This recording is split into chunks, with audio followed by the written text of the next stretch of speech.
Saudi Arabia and Iran have warmly received the ambassadors of their respective countries months after the former rivals ended years of diplomatic tensions. Melchezedek Cadiz has the details.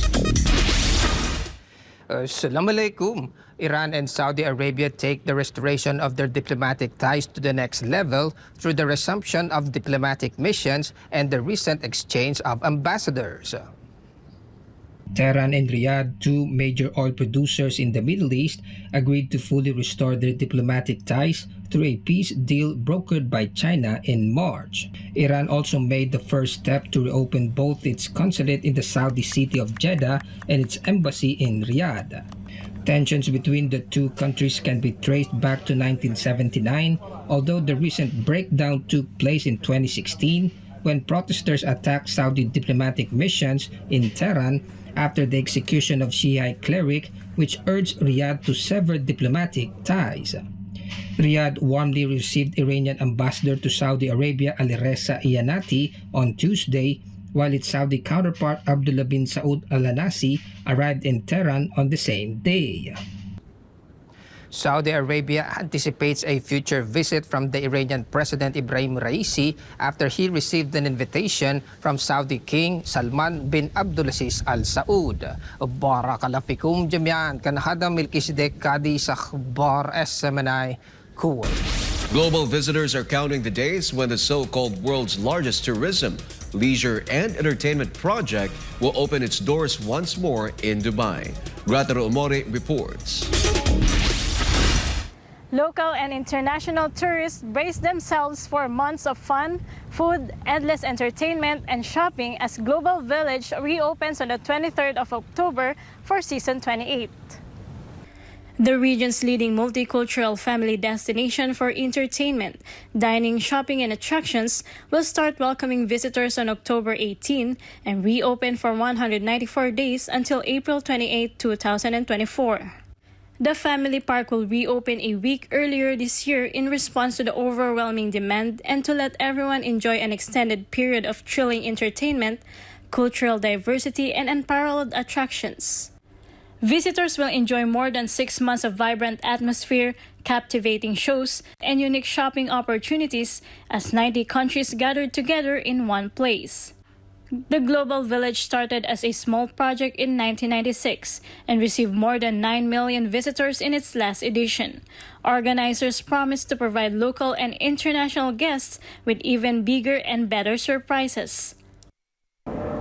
Weeks before its scheduled reopening, Global Village recently won an international award for health and safety management for the second consecutive year. The entertainment park beat nearly 2,000 participants competing for the said recognition.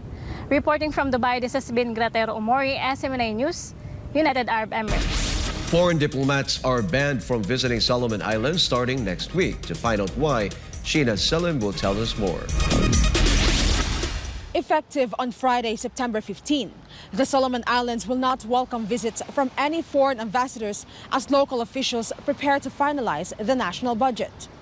The decree will take effect 2 months from September 15. The letter was addressed to all development partners but did not name any specific country. The Solomon Islands has seen an increase in visits by senior diplomats from Australia, the United States, Britain, Japan, Saudi Arabia, and China. Foreign ambassadors flocked to the country after the small island nation signed a security pact with Beijing last year.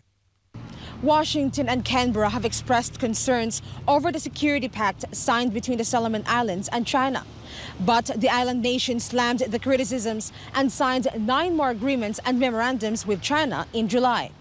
Reporting from New South Wales, this is Sheena Selim, SMNI News, Australia. Leaders of the G20, meanwhile, have reportedly agreed to grant the African Union equal membership status to the European Union, signaling an expansion of the organization's membership during the upcoming summit. Alisa Torres has the details.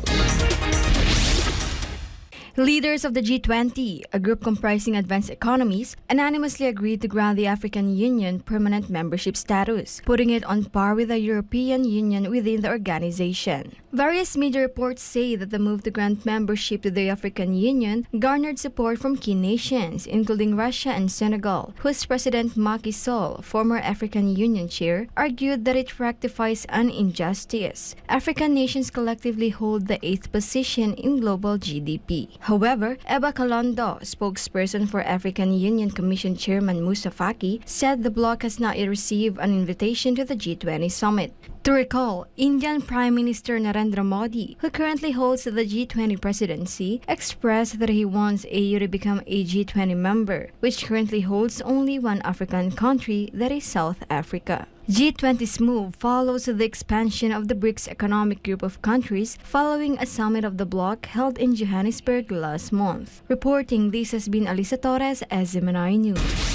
The ASEAN Summit is recently concluded, and among the top leaders invited to this event is India's Prime Minister. He conveyed that the 21st century is a century of Asia and reiterated his support for the region. Andres Santos tells us more.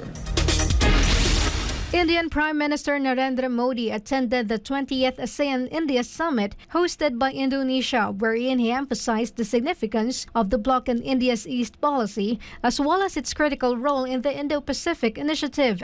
Modi said, quote, "The ASEAN group stands as the epicenter of growth in ASEAN affairs, valuing the inclusion of all voices. ASEAN has played a significant role in global development, reflecting the ideals of unity, shared destiny, and a common future. As we assume the Indian G20 presidency, we recognize that the 21st century is the century of Asia." The Indian Prime Minister also reiterated his country's strong support for ASEAN and highlighted the resilience of their cooperation in various sectors. Meanwhile, Indonesian President Joko Widodo said that while the cooperation between ASEAN and India has not yet yielded any substantial benefits for the people, it was important to enhance this partnership, particularly given the immense potential of the Indian Ocean. Widodo pointed out that the Indian Ocean's vast expanse connects 33 countries with a combined population of 2.9 billion people and contributes to 1/5 of the global GDP by 2025. The 43rd ASEAN Summit in Indonesia, the current chair of the ASEAN this year,